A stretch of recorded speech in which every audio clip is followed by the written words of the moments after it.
I don't know if it's possible, if the presentation is online. Do you know how to do that? The presentation is on the screen, Claudio.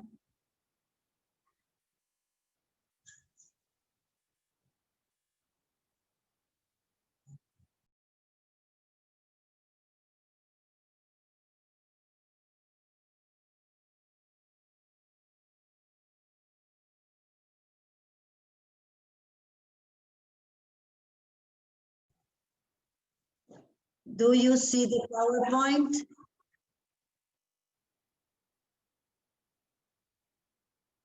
Yes.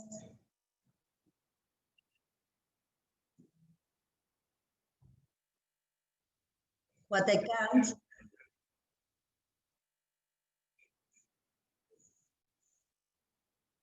I don't know how to move from one to the other. I don't know how to move from one tab to other, one chart.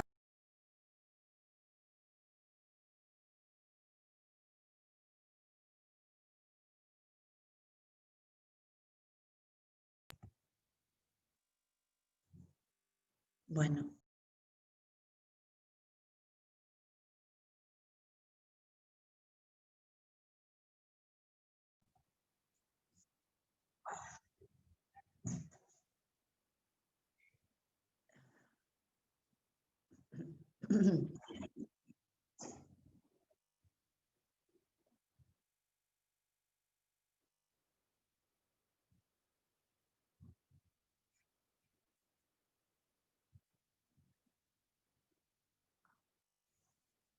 It's okay.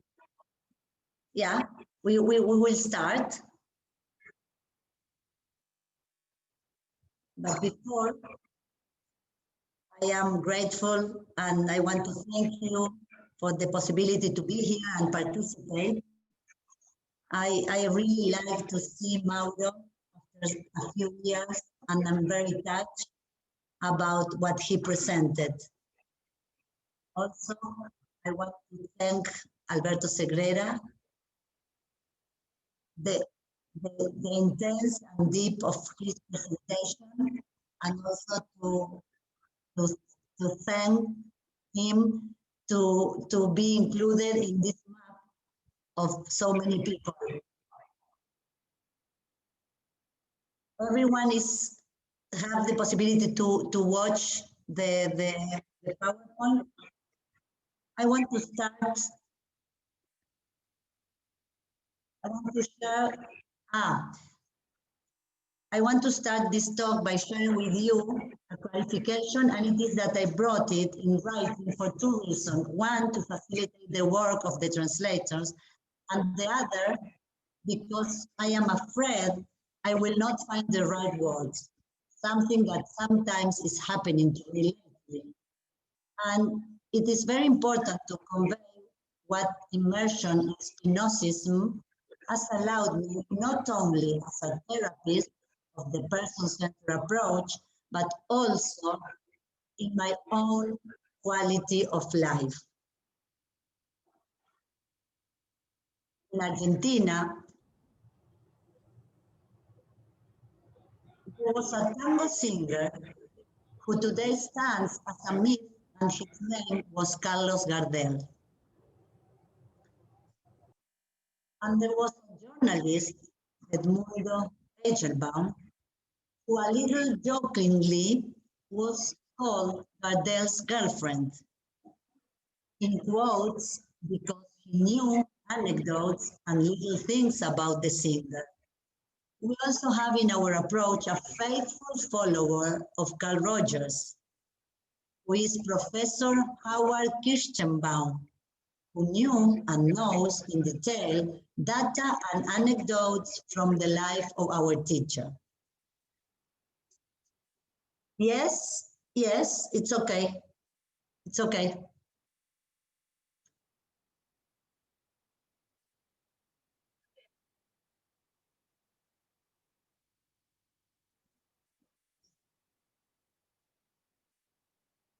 So I want to make it clear that in my case, I'm not Spinoza's girlfriend. Since I do not have the training or the information that allows me to place myself in that role or gender.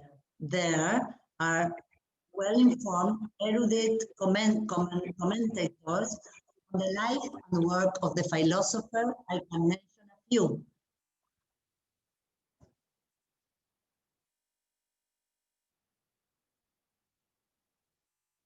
No, not for the moment, just this one.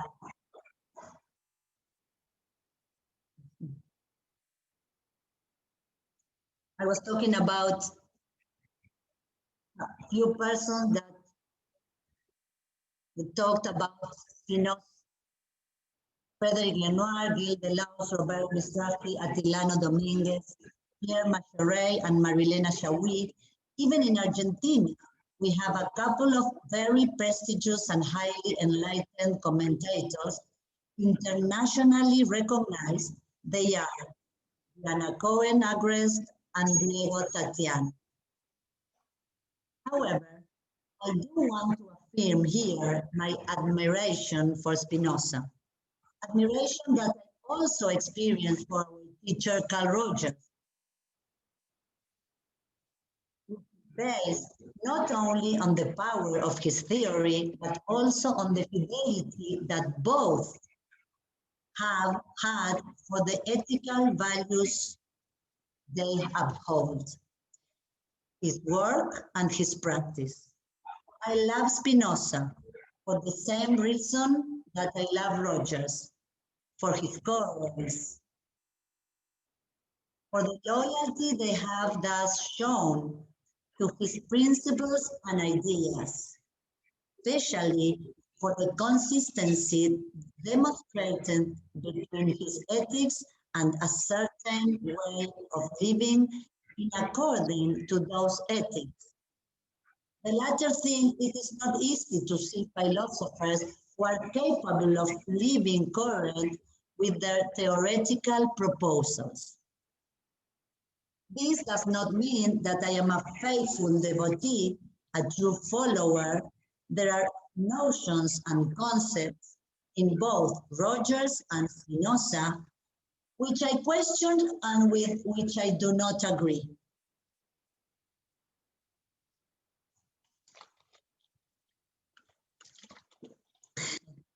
Needless to say, how much more encompasses Spinoza's work than the tiny mention that I will share with you today, with only a few, very few concepts that I extract from a compact and richly interviewed, completely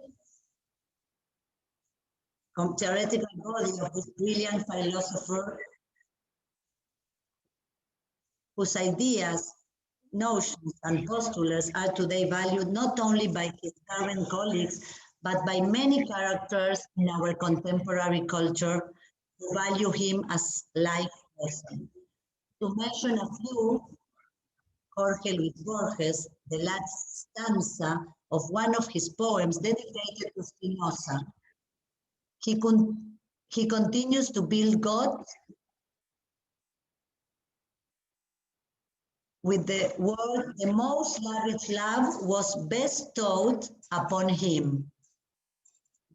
The love that does not expect to be loved. Albert Einstein, when a journalist asked him if he believed in God, He said he believed in Spinoza's God, a God who shows himself through the order and harmony of universal laws. Spinoza fascinates me because he's the first philosopher who treats the soul and to the body as if they were oneself, not two separate things. It's more like the concept of organism. Another one is Daniel Barenboim. He's a philosopher, it's a musician, philosopher who teaches us the radical freedom of thought. I must say here that one of Spinoza's central postulates, not to disconnect reason from motion, it has become my fundamental way of going to music. The purpose then of this talk, the way of going to the music.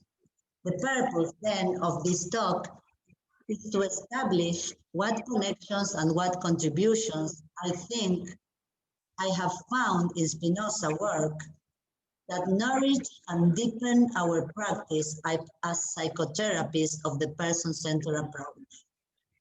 His ethical, immanent, and non-dualistic vision of the world gives me an epistemological support that gives coherence, clarity, and effectiveness to our way of being and working in helping relationships.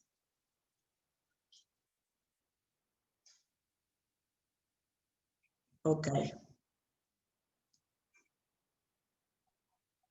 I will show you the list of a few concepts that I took for this speech.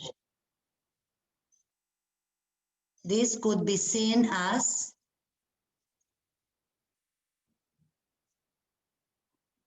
from the immanence,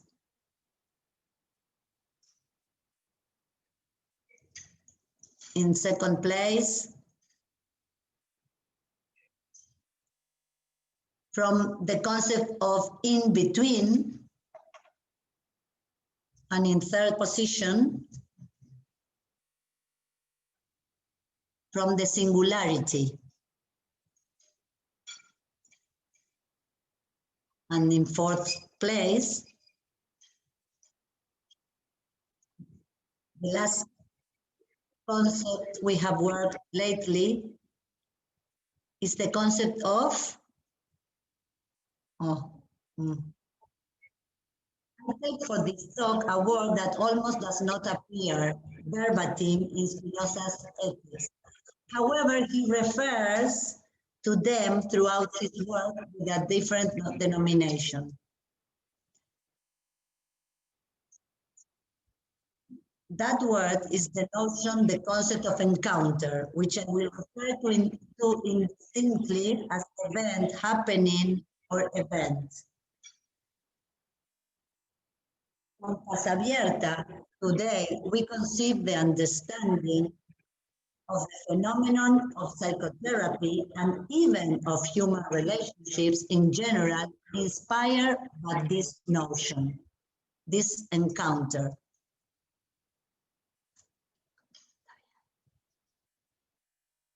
In each step of the work, of Spinoza work, there is the whole. Each concept is intimately related to everything. As in the sphere of Pascal or the Gorgian, Aleph, each concept contains all the others. Each of the others allows access to a praxis that contains it. So that to begin then with the approach between philosophy and psychotherapy, I will approach it with immanence. It's a fundamental philosophical concept that then, through some example, I will try to illustrate to what extent immanence is present in our way of working in person-centered psychotherapy. Immanence, in its etymological, refers to staying inside, from the Latin term immanens. The prefix in towards the interior and the verb manere, which is synonymous with staying or staying. Name a causal process where the effect remains within the cause.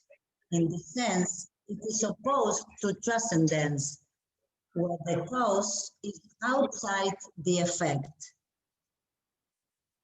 Spinoza takes this type of causality in a radical way. Everything that exists is a single substance, an immanent totality. The cause of everything that exists remains in the effect. That totally exists by the sole and proper necessity of its nature and not by an external cause. Spinoza names this causal process as causa sui.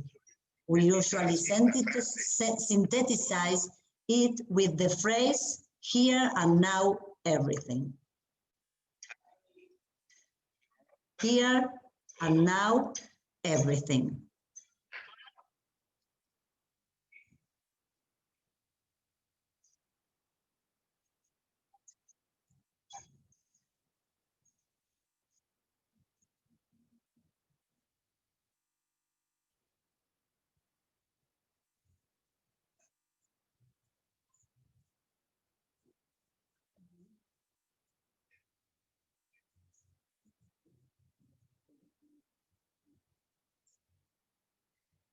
Where is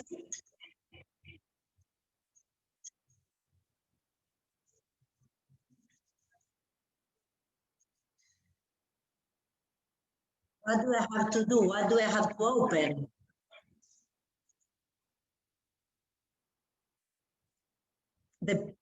Okay.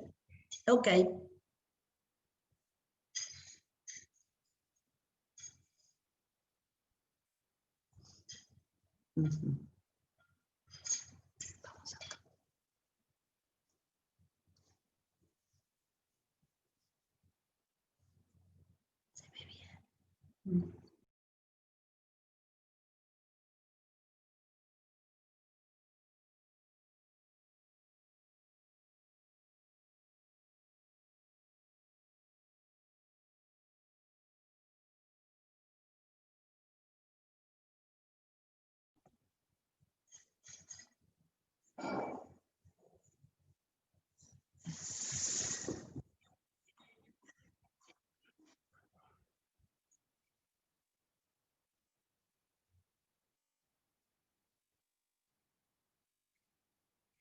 Marcia, ¿você me escucha? No.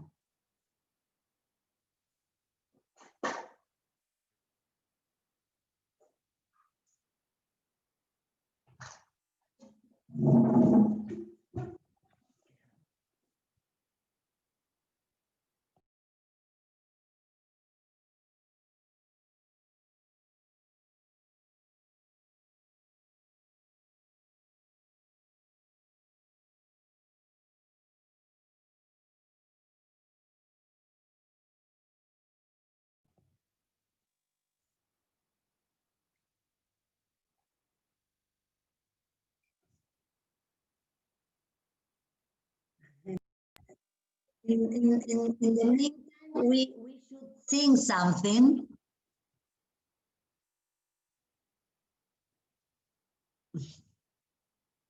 Un tango de Gardel. I'm sorry. I thought it would be more fluent.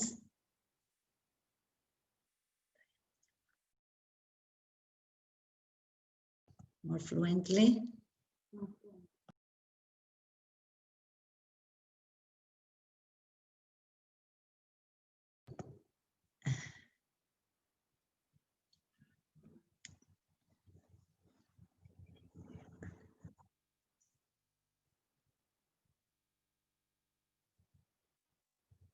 I am in the WhatsApp. I will send the PowerPoint.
I can't connect with WhatsApp.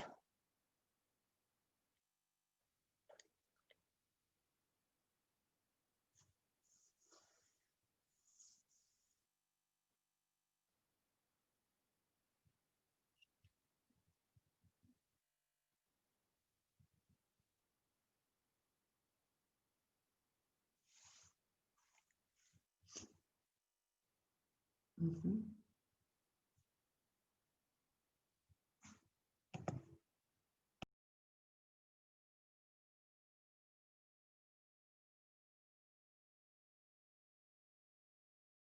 Perfecto.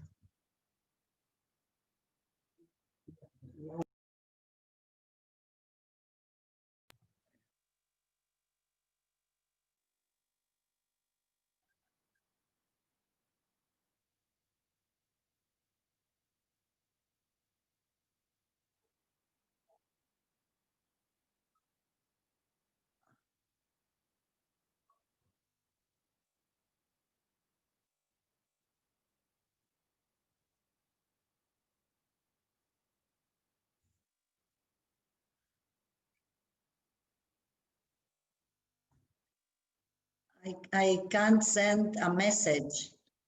That's what's going on.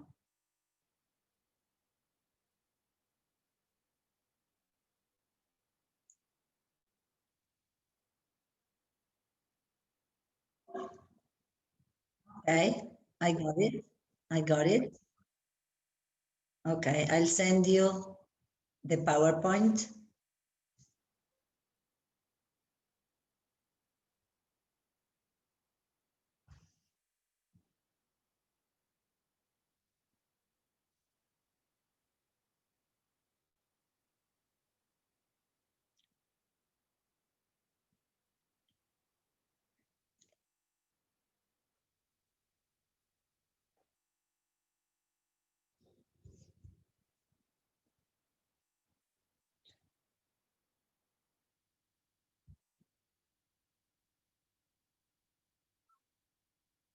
There is a beautiful song that is called a pause.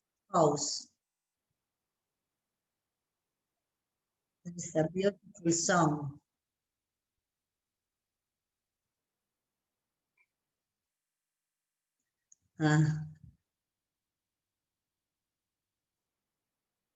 I'm sending the PowerPoint.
While you open the PowerPoint, I will still reading. I will continue reading. Okay. Okay.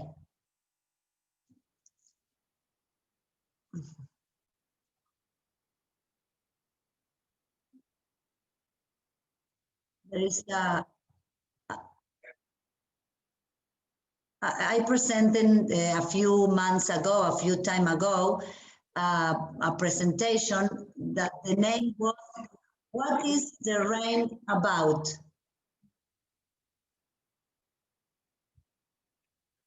Raining, wait.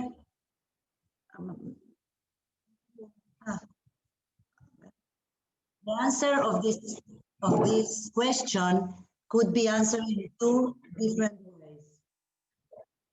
But both of them are related to the finality of why, for what is the raining.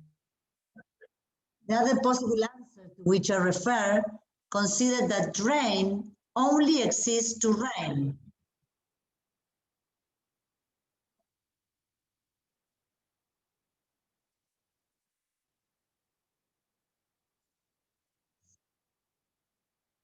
The power of rain consists in the fact that it can rain, that is to say that it resides, that it dwells in its full expression in the very act of raining.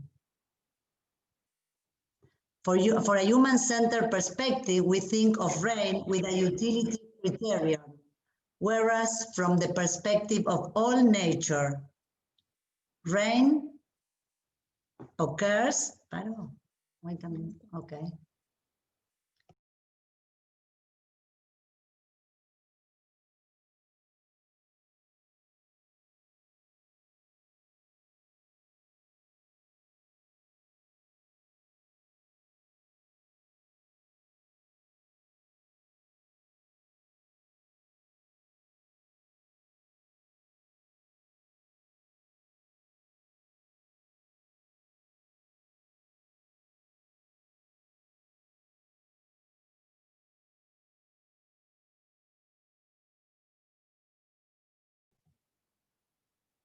Okay, move to the other one, please, or to the other one. Okay, continue, please. I'm in the fifth or sixth slide.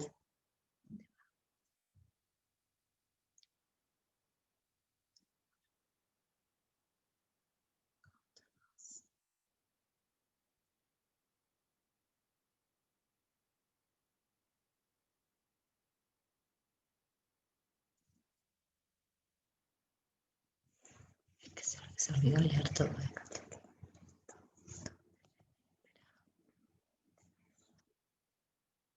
Okay, continue, please, Marcia. Thank you, my friend.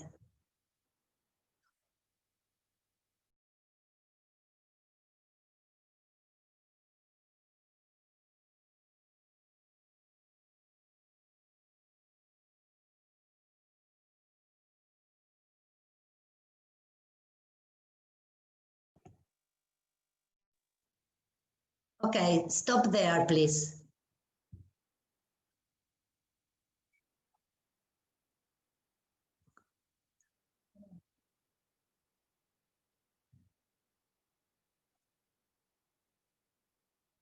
So that of the rain refers to the purpose, to the utility, and or the results of some phenomenon or event. The answer to that question can be formulated from two possible points of view, but both allude to the purpose of the phenomenon. In other words, they are answers to the question why. One of the possible answers from the point of view of the human being could be to irrigate the fields, to nourish the crops, to increase the flow of the rivers, to maintain the ecological balance, to cause floods, etc. In other words, it exists with a purpose that extends beyond the phenomenon of rain in itself, that transcends it. From this point of view, the power of the rain is in the achievement of that purpose, and it will be valued as good or bad according to the consequence it causes. The other possible answer to which I refer, consider that rain only exists to rain.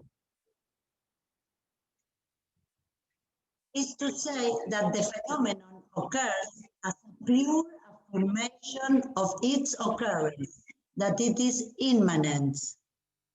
In this case, the power of rain consists in the fact that it can rain. That is to say that it resides, that it dwells in its full expression, in the very act of raining. From a human-centered perspective, we think of rain with a utility criterion, whereas from the perspective of all nature, rain occurs for no other purpose than to rain.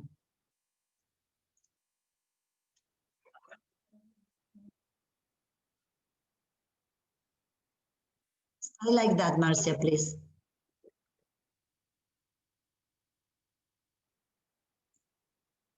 For a human-centered perspective, we think of rain with a utility criterion, whereas from the perspective of all nature, rain occurs for no other purpose than to rain. It is Spinoza who warns us in the appendix of the first part of his Ethics about prejudice human from this anthropocentric look, by which we understand events from the logic of utility. All the prejudices that I try to indicate here depend on only one, namely the fact that men commonly suppose that all things in nature act like themselves by reason of an end, and even have certainly God himself directs all things toward a certain end. For they say that God has made all things for man and has created man to worship him.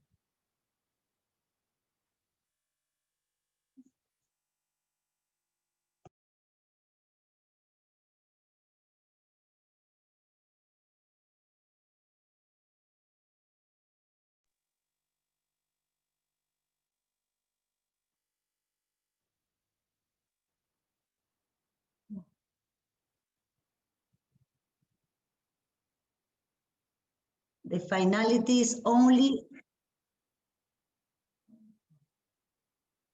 Marcia, wait.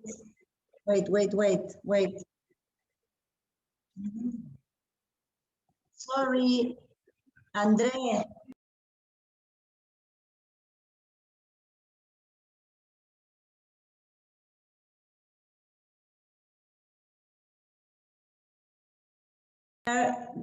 Marcia, no. So, ¿puedes seguir vos?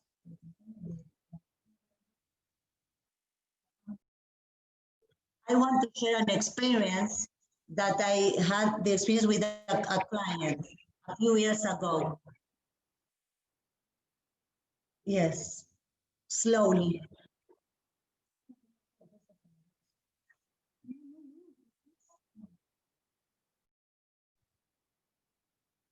She came to my office because she lost all her pregnancies. She was very annoyed when I explained to her that she was not taking care of her pregnancy. she was very annoyed with me. But I explained to her that instead of taking care of her pregnancy, she should care the baby. So she understood that she had to take care of the pregnancy instead of the baby. The name was Arturo. And she couldn't get to take care of the baby. And okay.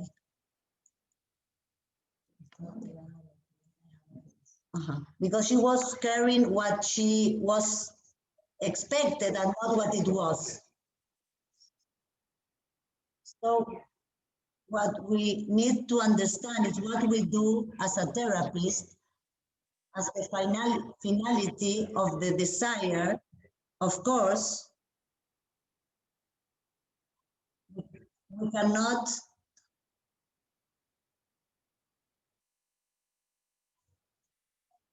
but we can understand that maybe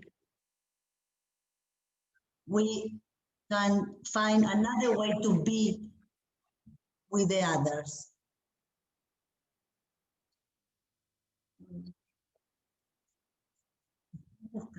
If I find that an alcoholic client stop drinking alcohol, it's good.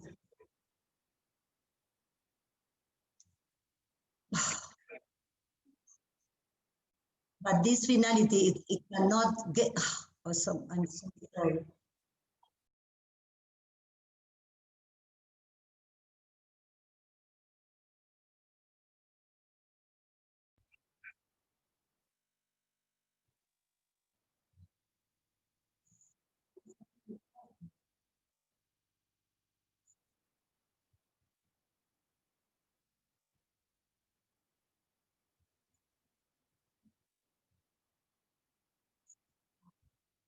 So I'm so sorry, but I cannot follow him. Claudio, you have to wait. Andre, please stop him.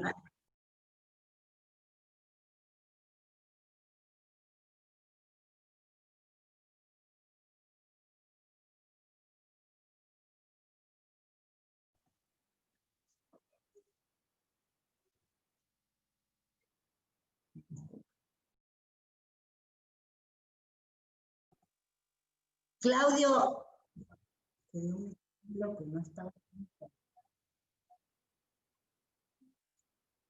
no.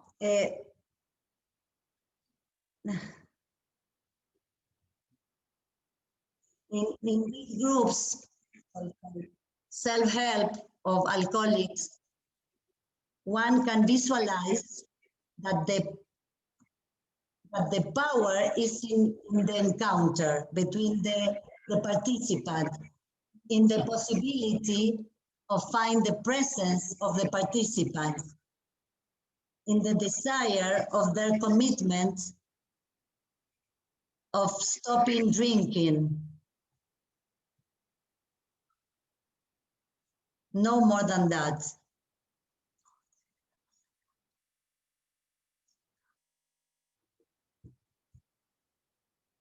From all the years of my experience as a therapist, more and more I realize that the desiring purpose is what makes encounters powerful and transformative, and places us in the natural movement of life and relationships between people.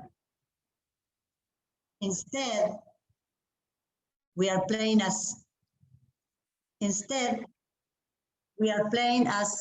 a civilization or as a culture, the game of dualism, sapping oppositions, diagnosis, discriminations, exclusions. A world in which both therapists and patients live the impossibility of remaining in what is happening. to seek urgent results. This game is supported by the metaphor of survival of the fittest, the principle of competition in which the urgency is to win at any cost. Prestige, money, success, etc. The question that I formulate to some results, positions, are fundamentally directed to the excesses, the absolute character given to the treatment of the issues, and the abuses and closures that this neoliberal paradigm, at least today, it has imposed on people. We endure this condition in our countries, in Argentina, in our groups in Brazil. Also, is this neoliberal paradigm. In our countries, in our groups, in our families, within psychotherapeutic clinics, and even, perhaps most importantly, within each one of us as an erasure of the subjective dimension, as an accentuation of selfishness and competition, and as a loss of the ability to empathize and as a loss of joy. To continue, I have a poem of Poirot's. I think I will read this poem.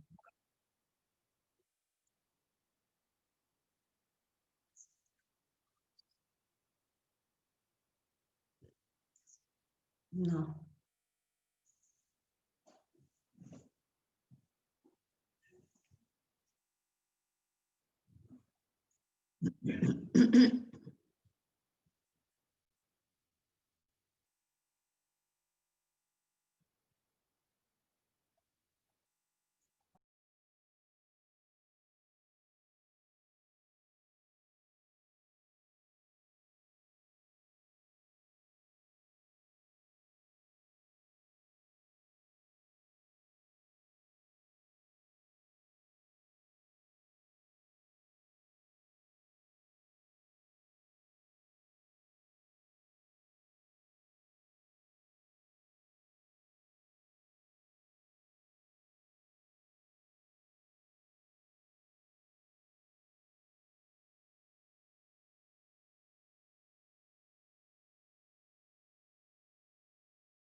So I can understand the concept of immanence, that we are inevitable relationship, that we are in a level of interrelationship where we can find the individuality as an expression of relationship.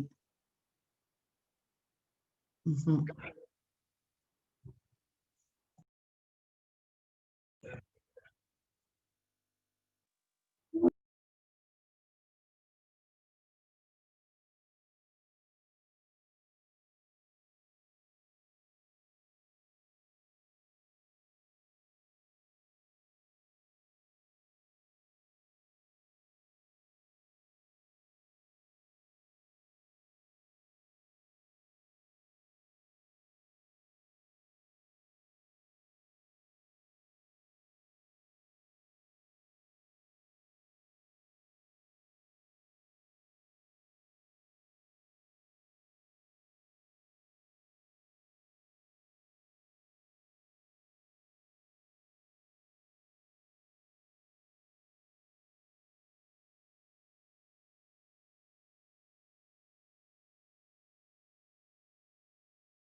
Okay, far into divine house of the great God. Okay, far into the divine house of the great God Indra hangs a wonderful network that stretches infinitely in any directions. From each node hangs a glittering jewelry because the network is infinitely large. The number of jewels is infinite. In each, bueno, ay, Dios mío.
¿Cuál será?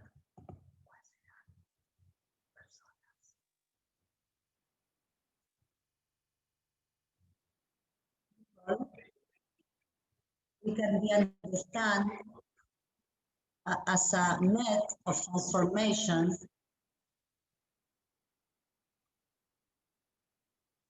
We can be unique singularities, participating of new relationship to the infinite. People can be understood as nodes of a changing network, which are noted and unsensed. Oh my God. Okay.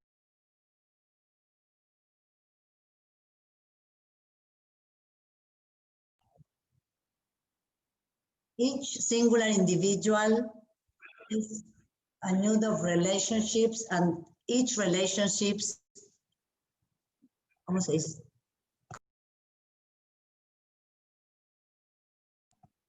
Is a node of singular individuals.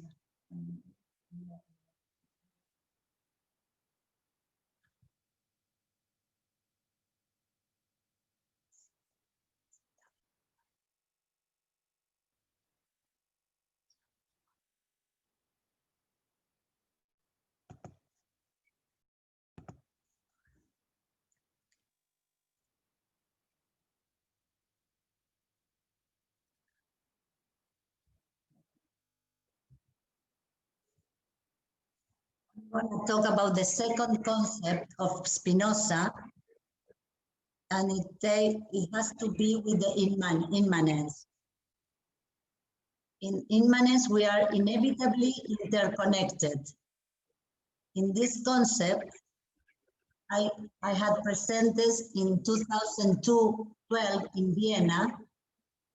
I suppose, and I thought that it was original, but I found it in a text in 1957 of the creator, you and me, and this idea of in between, Martin Buber.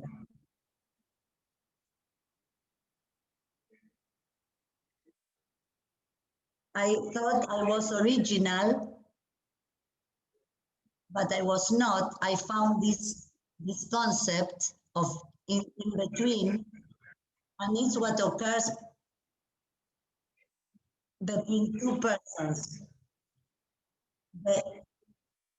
This concept is this substance that make us relate one to each other.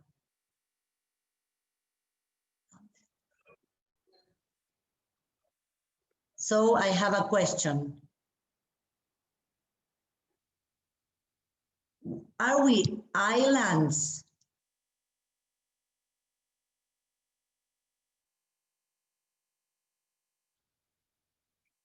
Okay.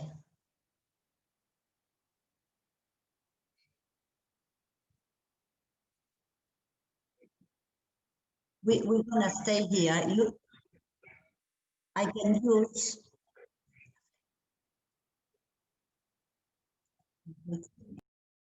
I can.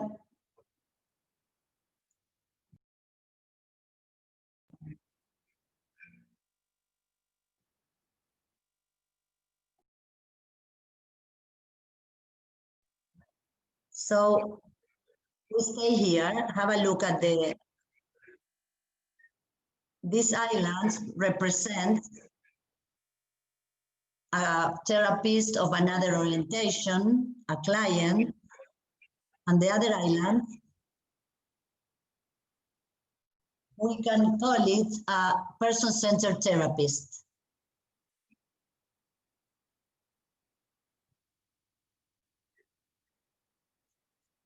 What is that a therapist of another orientation, interpretation, orientation, but a person-centered therapist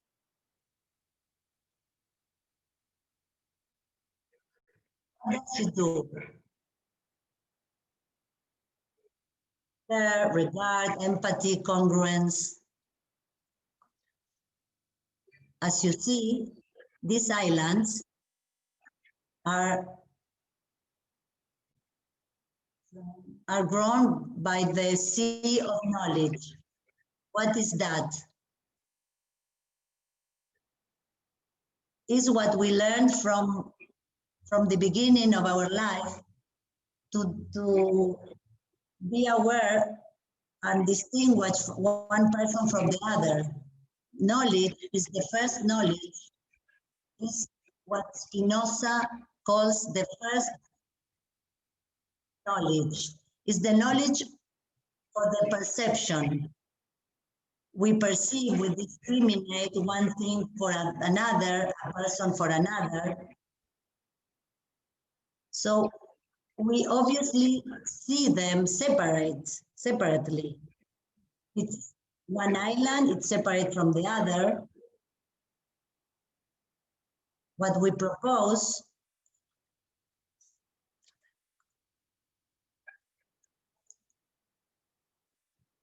take the bottom of the ocean of knowledge.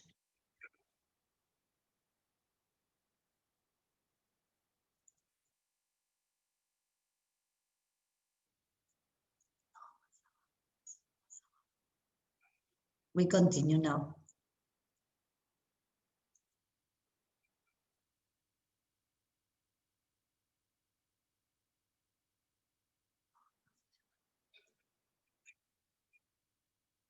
One thing is to relate between island to the other island, and the other one is to be able to find the other way of knowledge that Spinoza calls the second knowledge. The knowledge of where we are part of something in common. It's not the same to see someone as he's an island than to see a person considering that he's a part of a continent. If we continue, Marcia, it appears the presence, for us, presence is something that occurs between both of us, between the client and the therapist. It's not the presence of one plus the presence of the other one. It's a presence that we share. So we can only see that in this second knowledge. Also the intuition. it's not from, it doesn't come from the therapist. Intuition, it's something like, it's like a revelation in this in-between to be formulated. Lately, the concept of micromultitude is something that, if I have time, I can share about the politic concepts. Presencia terapeutica. Slowly, slowly.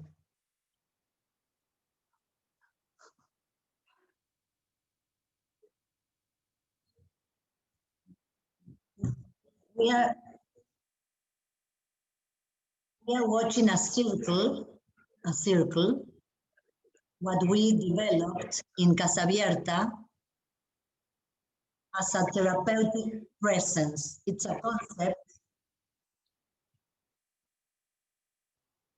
Each concept, for each of these concepts, we would need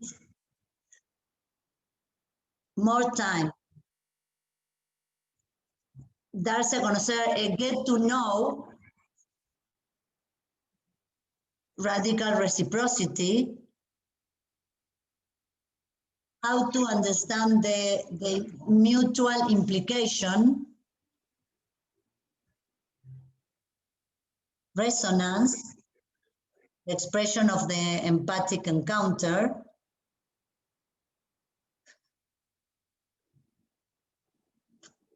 let's say,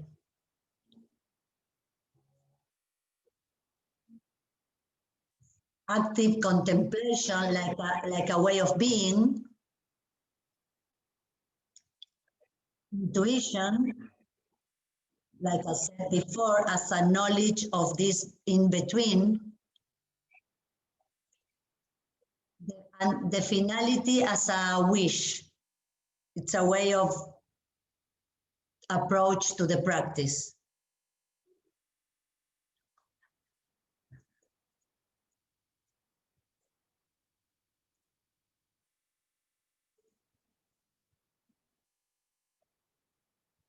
We are going to talk about singularity. Singularity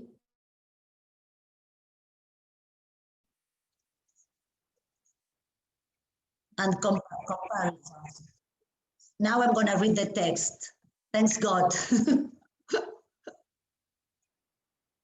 It is my experience in the care of the consultants and also in my own personal experience that we live subjected to comparison, to measurement, either by the close and social environment or by ourselves.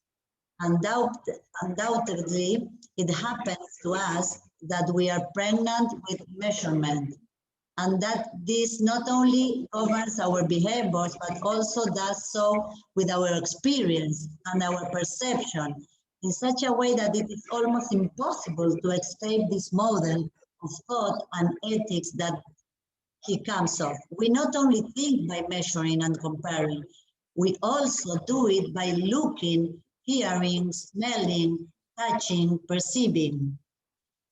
Measuring and comparing constitutes, albeit subtly, a value judgment regarding what it is measured. And although this is valid for many aspects of daily life, doing so in the field of human experience is threatening and disqualifying at worst. Cases or qualifier at best. In one way or another, there is always an implicit value judgment, a permanent stalking, a permanent struggle to become, for having been, for having to be, for wanting to be, for not being able to be, always referring to a being that it is not.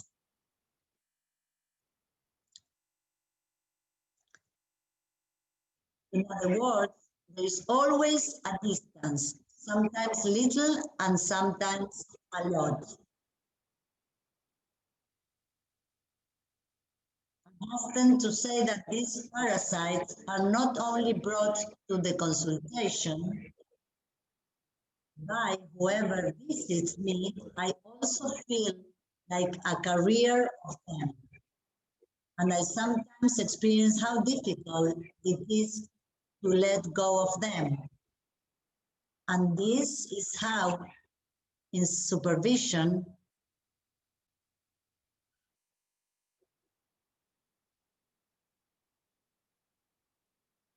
sometimes experience how difficult it is to let go of them. And it is how, in supervision, I usually listen to therapists approach themselves and question whether that intervention was adequate, if something was missing, if something was left over, obviously compared to an implicit measure of what was adequate, which many times keeps the therapist from being present in the session. The Spinoza philosophy is always affirmative. It's affirmative. What does it mean that a philosophy is affirmative? It's about the indication of the character of everything what it occurs. That's why it's affirmative. Affirmative of what it is. If what is there is misery, joy, it's about affirming what it is. I'm remembering a client, a young client. He was studying law, letter. This student was born without an arm.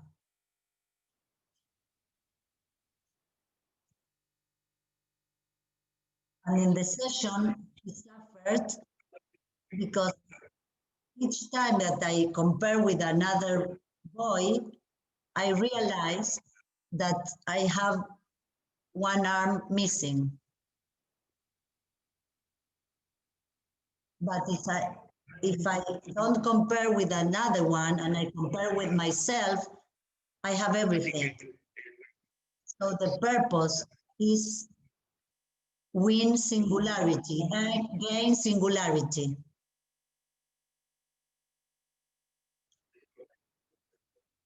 So if we gain singularity, the singularity is not possible to be compared.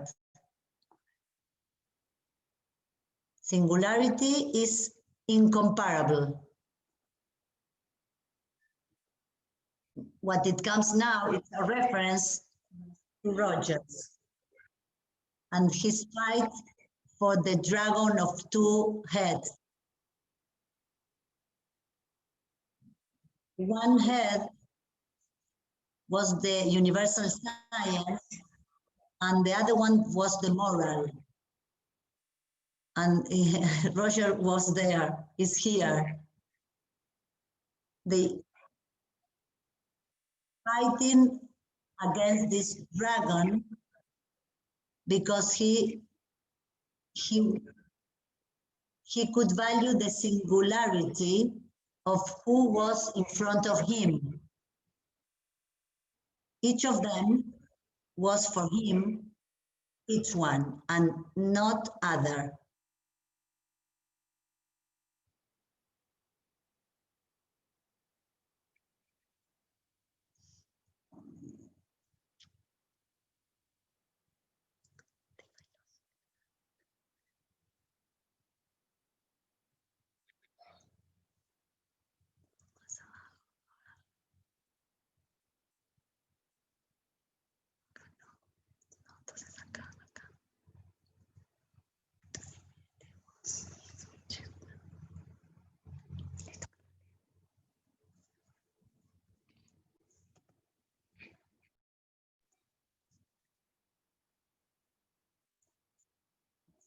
That slide have sound, but it doesn't, okay.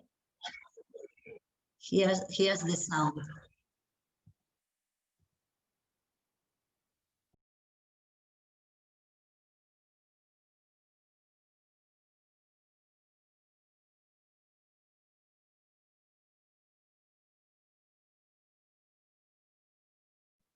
So,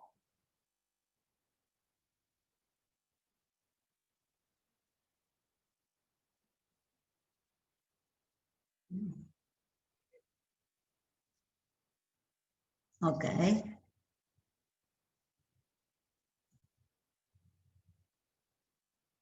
We can continue.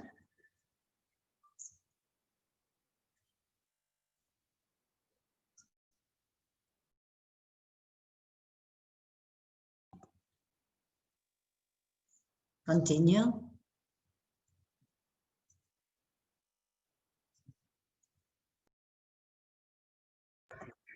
Okay, we can continue, Marcia. More. Danke. Thank you very much. Thank you.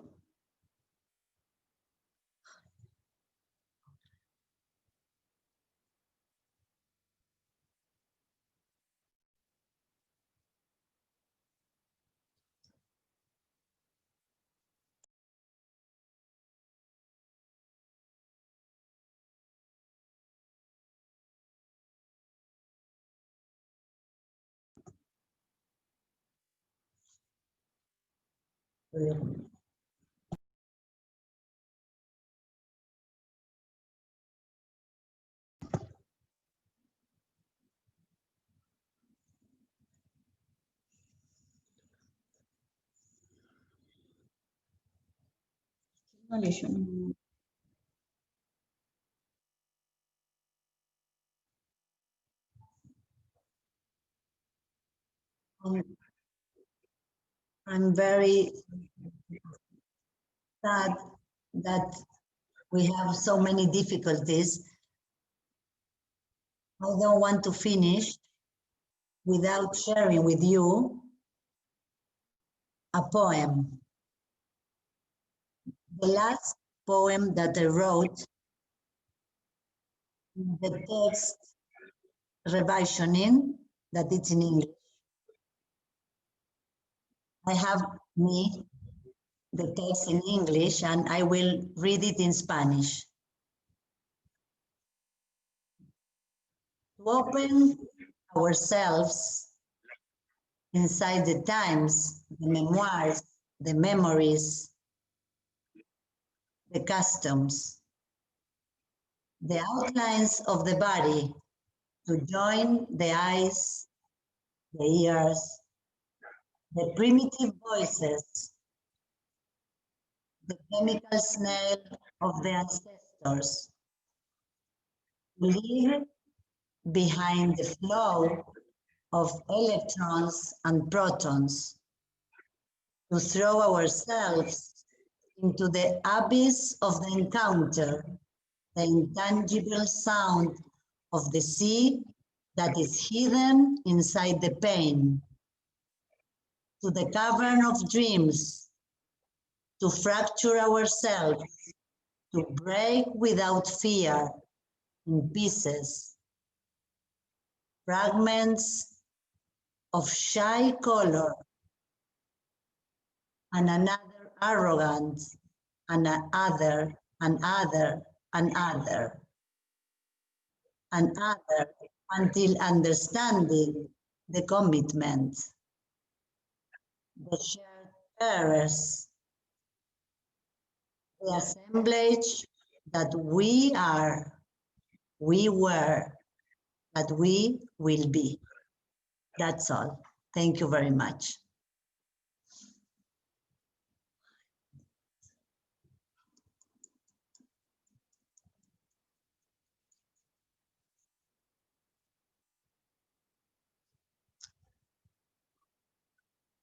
Thank you very much to you, Marcia, with your inspiration. I have two questions for you. One,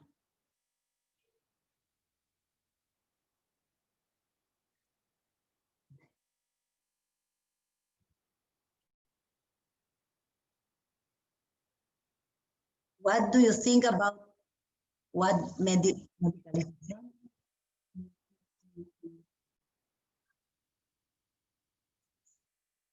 What do you think about medicalization of life?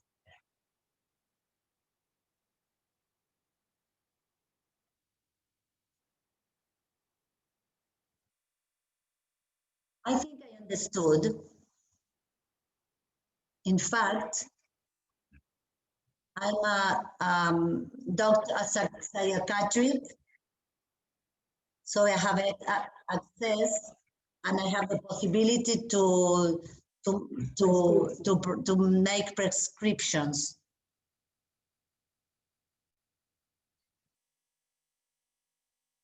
I will talk about history.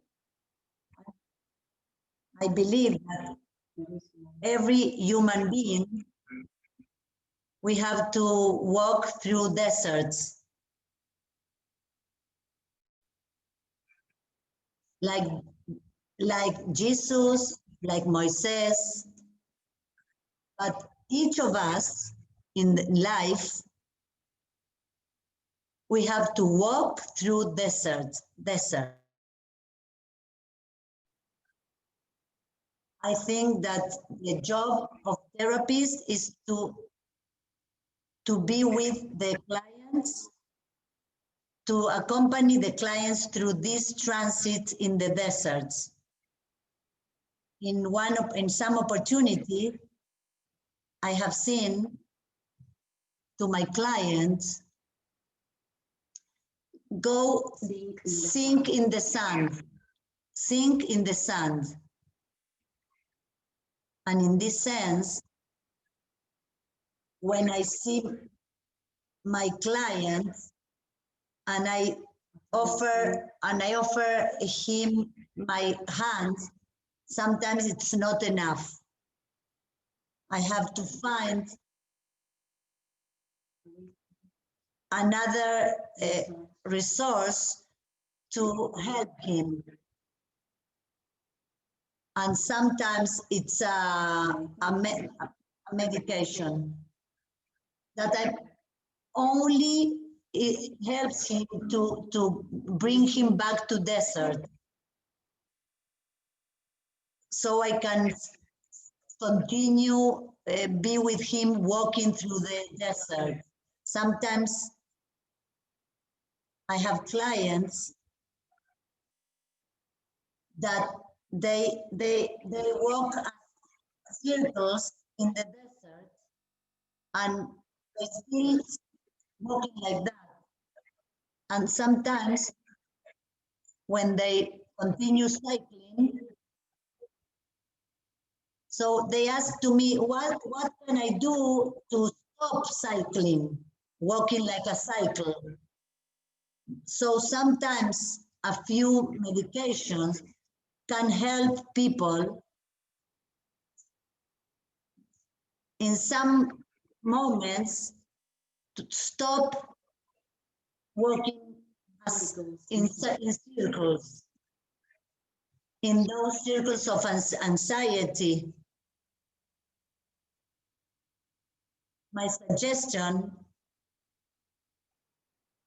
is to give sometimes a medicine so he can stop walking in circles.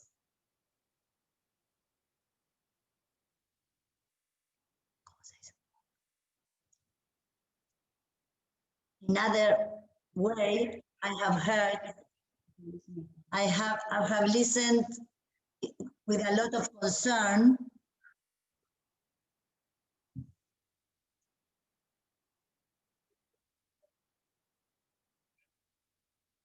Yeah, this is the business of the largest pharmacological companies. So I don't agree with the facility that some colleagues suggest these persons to go to, yes, to go to clinics, to hospitals. So I asked myself why to do that, because we don't have some conditions to offer them and to help them, because there are a lot of laboratories that pay to doctors and psychiatrists to intern those patients in clinics. I have 50 years of doctor, and I have never done something like that, because I believe that this is a robbery. It's a loss of care of others. So because they think that we are objects and not friends or companionship. I don't know if this answers the question that. Okay. There is another question. If in therapy, the goal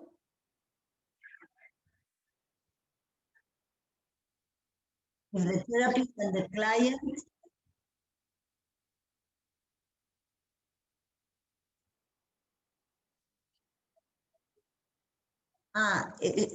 The question is what is the object of the therapy? The desire of the therapist is to participate with the other, an encounter that makes the other and share his life with me, and I can understand that, and that I can be present and be with the other, the client, without trying to save someone, just facilitating that he can be all what he is, all what the client experiences.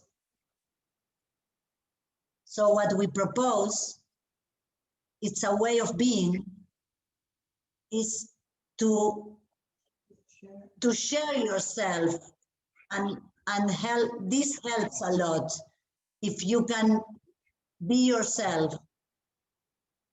Sometimes helping to some colleagues in supervision, I say to them that the best way to do psychotherapy is to take a shower and while you take the shower,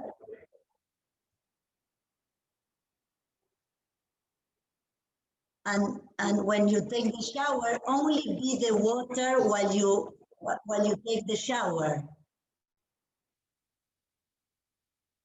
Is to be present, to be a good therapist. Nothing better than take a shower and experience and perceive the water in the shower, touching you in the shower.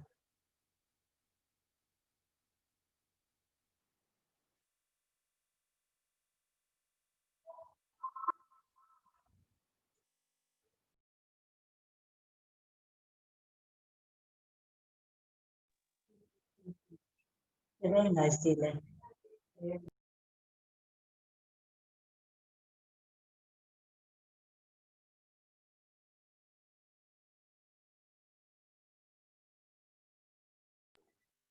The question, oh.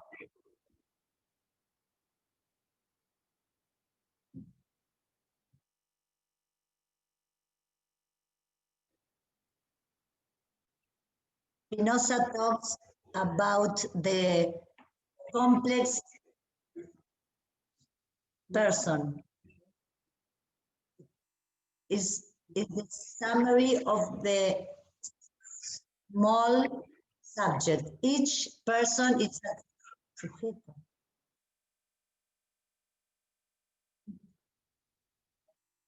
In 1600, he was talking about infinite parts, that every part includes the person.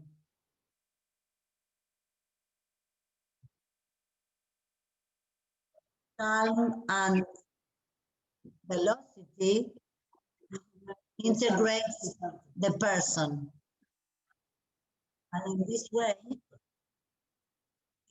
it integrates the universal person. It's so difficult to follow him, sorry.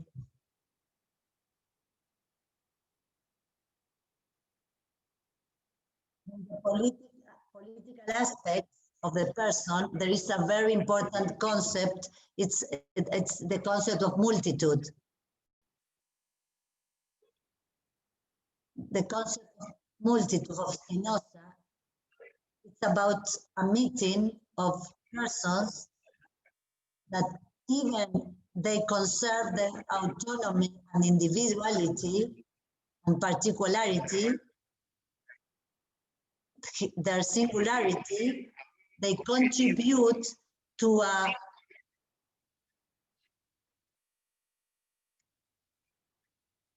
without losing their individuality. It's the same of the concept of population.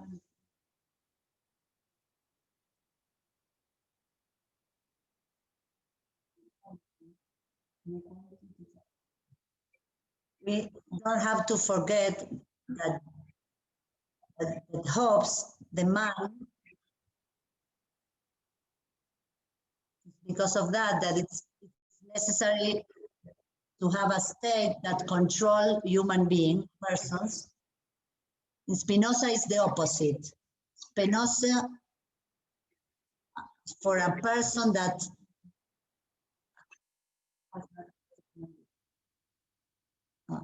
for Spinoza, there's nothing more important than another man.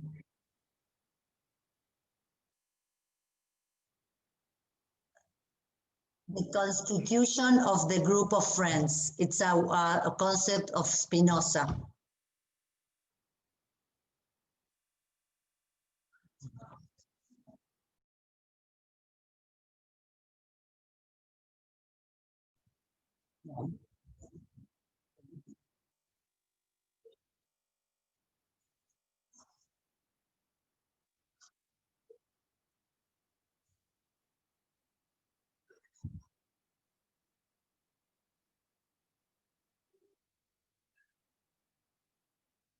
How can we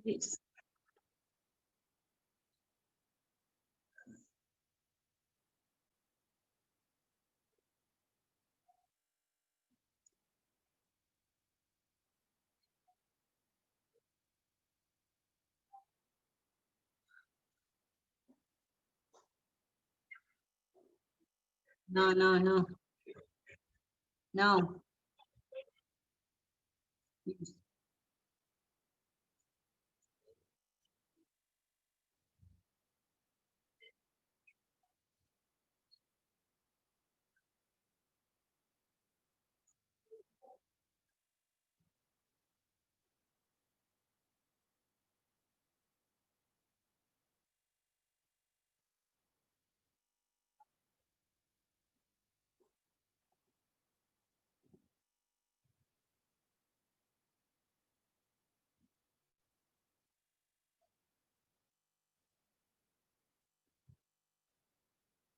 The client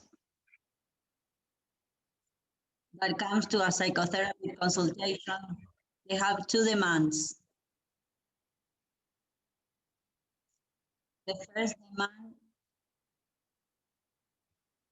has to, it comes from a curation. Cure themselves of a pathology, a diagnosis, of the possible diagnosis of some of the psychology.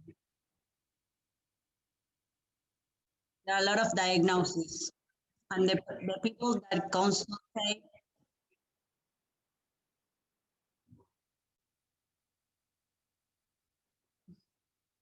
it has to do with a sickness. That's one of the demands. The other demand to be listened, to be heard, in a respectful and sincere way, without the pretense to change anything of their experience.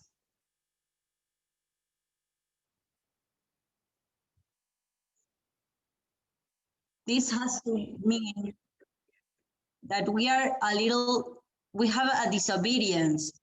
We're disobedient because they are asking us to save them, to cure them, and we don't.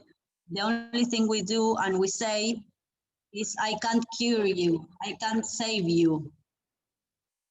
What I can do is accompany you in this path of your life, and that you search within yourself the answers to your questions.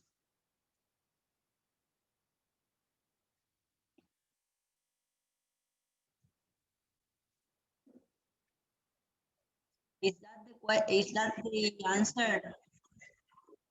Because what I'm saying is the double demand. The one demand is a medical demand. The doctors operate with that demand.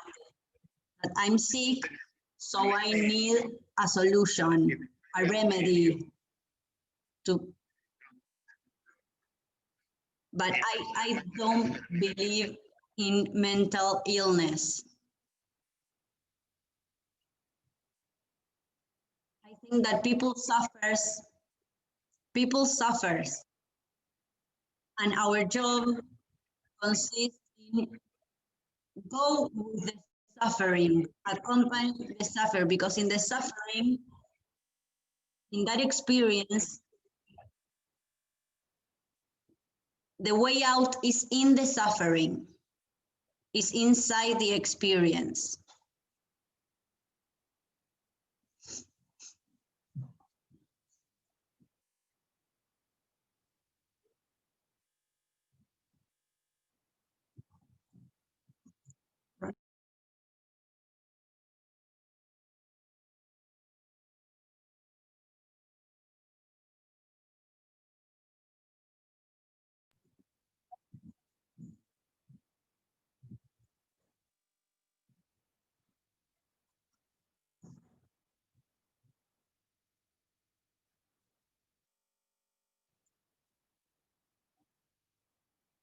I would like to, Marcia, to thank you very much.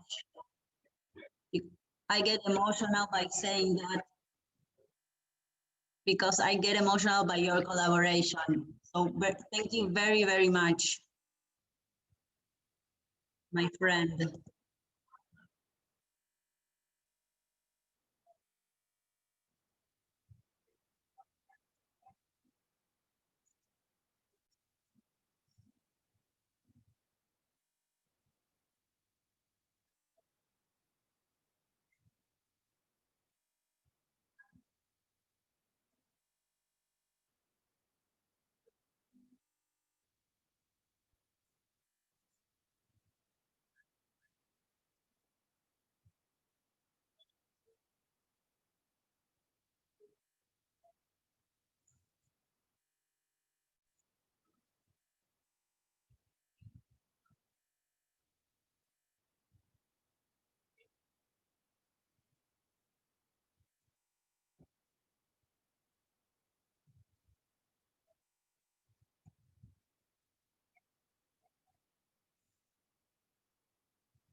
I was telling Claudio, thanking him.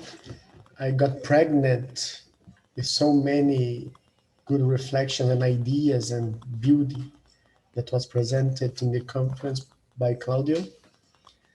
Following that, I said that this role I'm today, that is a master of ceremony, is interesting, but it's very hard and I don't like it actually, because you have to tell people to speak slowly or to turn on or off the microphone, ask for the translator to do something, write to someone. It's too many messages at the same time. So I would like to apologize because we can't handle everything. We are recording on the 3 languages at the same time. A lot of people besides the translators. There's Andre that's helping a lot, Natalia, Marisa, Laura. They are recording everything so that we can make it available. It looks easy, but it's not easy. It's very complicated actually. Even more for the people that doesn't have this experience. I was talking with Andrea today, and he said, if we knew that it was all this, we wouldn't make this. But we are constructing this or building this event. It's a challenge. We didn't expect it to be so nice with so many interesting people. I am happy, but I'm tense. I hope that tomorrow is a good day and that everyone comes and can collaborate with a little bit of patience and also relevance and also clarividence to be here together tomorrow. So thank you everyone and everybody. I hope to see you again tomorrow.